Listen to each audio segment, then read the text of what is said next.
Assalamu alaikum students, how are you all? Today we have to start our chapter air.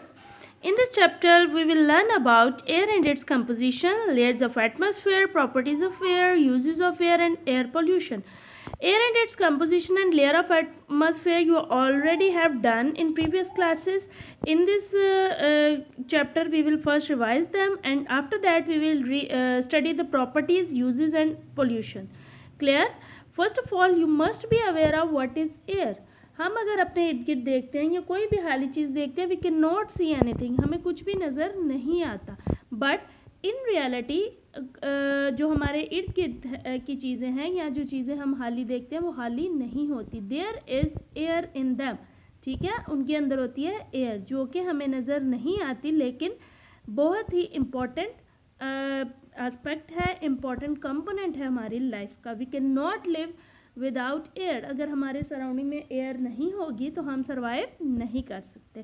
ठीक है. Look into an empty tumbler, you can not see anything inside it but there is something inside, there is air inside it which we can not see. We can how feel its presence. Air make life possible on the earth. हम air को feel कर सकते हैं. जब हवा चल रही होती है तो हमें फील होती है वो एयर.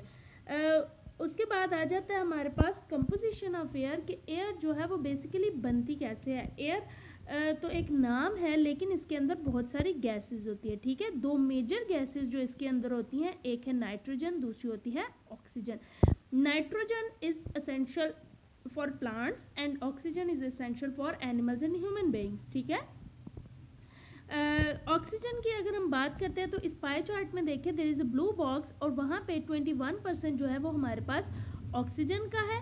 ठीक है, oxygen this is the most important gas for all living beings. Oxygen is used by all living things to breathe. सारे जो लिविंग ऑर्गेनिज्म होते हैं वो ऑक्सीजन यूज़ करते हैं सांस लेने के लिए.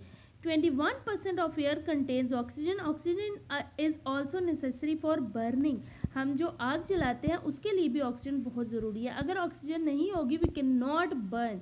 ठीक है, हम आग नहीं जला सकेंगे और अगर आग नहीं जलाएंगे तो उससे हमारी बहुत सारी एक्टिविटीज़ जो है वो स्टॉप हो जाएंगी. नेक्स्ट आ जाती है नाइट्रोजन. हमारे पास नाइट्रोजन जो है वो सबसे ज़्यादा कंपोनेंट है जो कि एयर में प्रेजेंट है. It's percentage is 78%. ठीक है, ये प्लांट्स के लिए बहुत ज़्यादा ज़रूरी होती है. नियरली 3/4 और 78% of air is nitrogen.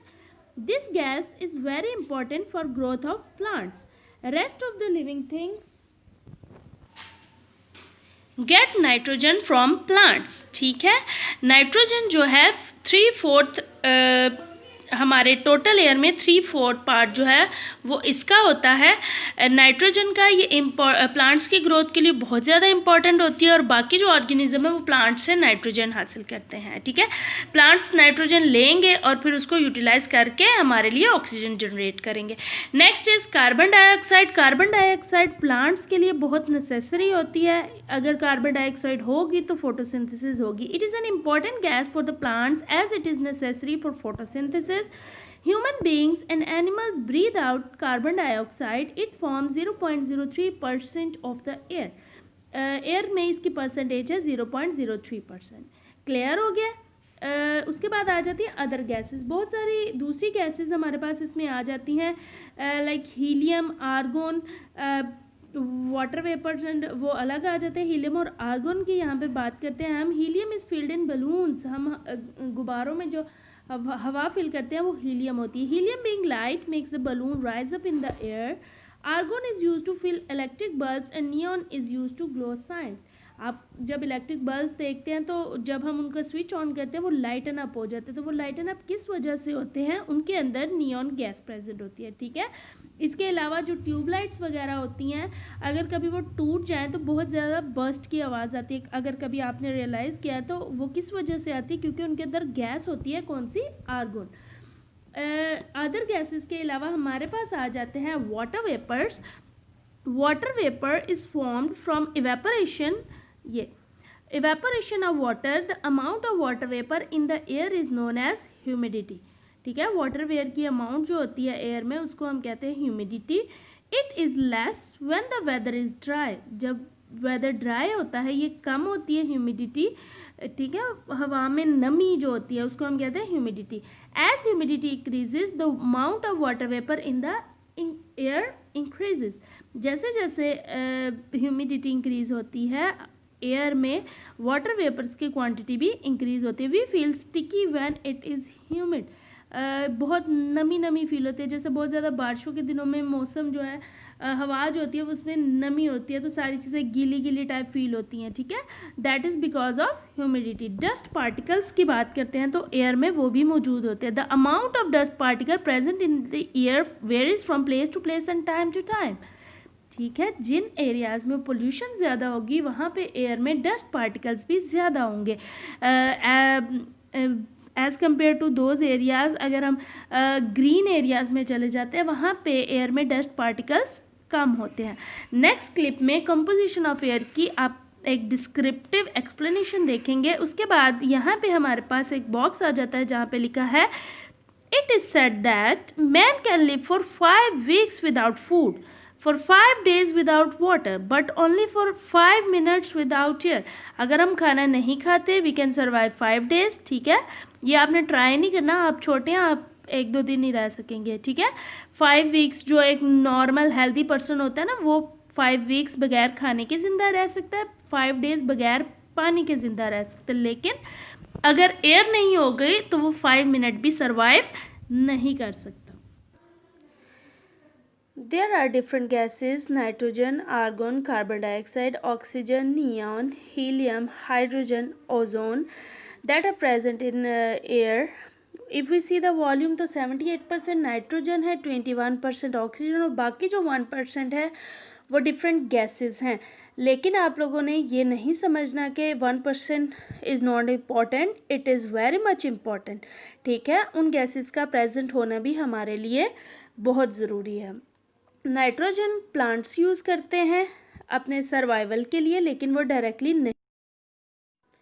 Oxygen human beings inhale करते हैं, ठीक हो गया। प्लांट्स जो हैं वो नाइट्रोजन को यूज़ करते हुए कार्बन डाइऑक्साइड जो हम रिलीज़ करते हैं उसको एब्जॉर्ब करते हैं, जिससे फोटोसिंथेसिस का प्रोसेस होता है और ऑक्सीजन रिलीज़ होती है जो हम एब्जॉर्ब करते हैं। इसके अलावा ओजोन जो है वो एटमॉस्फेयर की प्रोटेक्शन होती है, एटमॉस्फेयर पे लेयर होती है जो हमें प्रोटेक्ट करती है। डस्ट पार्टिकल्स जो हैं वो बेस बनते हैं वाटर वेपर्स के लिए, जिससे बारिशें होती हैं। Is it composition of air हमने देख ली है प्रीवियस क्लिप में भी, आई होप आपको क्लियर हो चुकी होगी। उसके बाद अब हमने पढ़ना है atmosphere.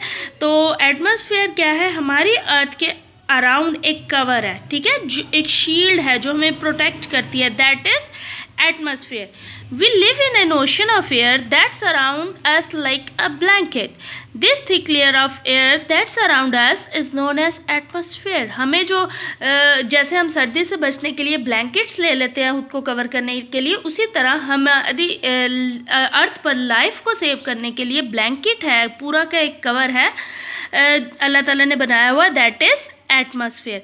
This layer of air is held in place due to earth's gravity. वो किस तरह से ब्लैंकेट कवर है पूरी अर्थ को? ग्रेविटी की वजह से। ग्रेविटी क्या होती है? अर्थ की वो फोर्स जिससे वो चीज़ों को अपनी तरफ खींचती है। जैसे हम अगर ज़मीन पे खड़े हो सकते हैं तो ग्रेविटी की वजह से, चल सकते हैं तो friction. Anyways that is something else. The force of gravity of earth is force by which earth pulls all objects on it towards itself. Gravity क्या है? वो फोर्स जिसकी वजह से अर्थ चीज़ों को अपनी तरफ अट्रैक्ट करती है।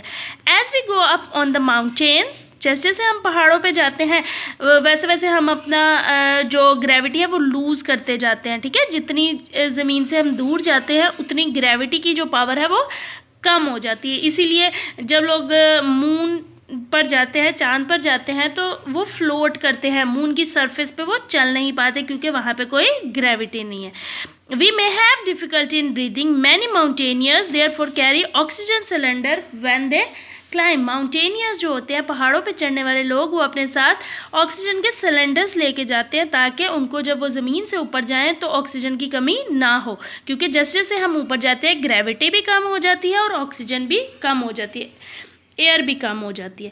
एटमॉस्फेयर के नेक्स्ट है हमारे पास फंक्शंस। तो फंक्शन कौन कौन से हैं इसके? सबसे पहले आ जाता है during the day it prevents too much heat from reaching the earth At night, it does not allow the heat to escape. This keeps the earth warm at night. दिन के टाइम जब सूरज आसमान पे बहुत ज़्यादा शुआएं रिलीज़ कर रहा होता है तो जो एटमॉस्फेयर है वो सारी की सारी रेस को हम तक नहीं आने देता, ठीक है, जिसकी वजह पे ज़मीन पर इतनी ज़्यादा गर्मी नहीं आती। हमारे पास जो गर्मी आती है वो बहुत कम है as compare to the original heat of sun. तो एटमॉस्फेयर जो है वो हमें प्रोटेक्ट कर रहा है कि वो सारी गर्मी हम तक नहीं आती। इन केस अगर एटमॉस्फेयर ना हो और सूरज की सारी हीट हम तक आए तो वी कैन बर्न आवरसेल्फ, हम जो है वो जल जाएंगे, ठीक हो गया। और रात के टाइम एटमॉस्फेयर हमें किस तरह से प्रोटेक्ट करता है कि जैसा सूरज नहीं होता तो ज़मीन की जो वार्मथ होती है, जो गर्मी होती है, वो उसको ज़मीन के अंदर मेंटेन रखता है, उससे बाहर नहीं जाने देता, क्योंकि अगर बाहर चली जाएगी तो सर्दी की वजह से हमारी डेथ हो सकती है। उसके बाद जो सूरज की अल्ट्रा वायलेट रेज़ होती हैं, ऐसी रेज, सूरज बहुत डेंजरस रेज़ जो है वो एमिट करता है, जिससे कि हमें कैंसर भी हो सकता है, ठीक है। तो ये क्या करता है, हार्मफुल रेज़ को हम तक आने से रोकता है। It stop harmful rays of the sun from reaching the earth. This is done by the ozone layer in atmosphere. उसके बाद आ जाता है rocks moving in space are burned up by the atmosphere which may otherwise enter our atmosphere and cause a lot of harm. इसके अलावा space में जो rocks होती हैं उनको एटमॉस्फेयर बर्न कर देता है, जिसकी वजह से वो हम तक नहीं पहुंच पाती, और अगर वो रॉक्स ज़मीन पर आ जाएं तो ज़मीन को वो बस्ट कर सकती है, ज़मीन हमारी जो है वो बस्ट हो सकती है। आपने पेज नंबर 74-75 रीड आउट करके डिफ़िकल्ट वर्ड्स नोट डाउन कर लेने हैं। टिल माई नेक्स्ट वीडियो, अपना बहुत ज़्यादा ख्याल रखें, स्टे होम, स्टे सेफ।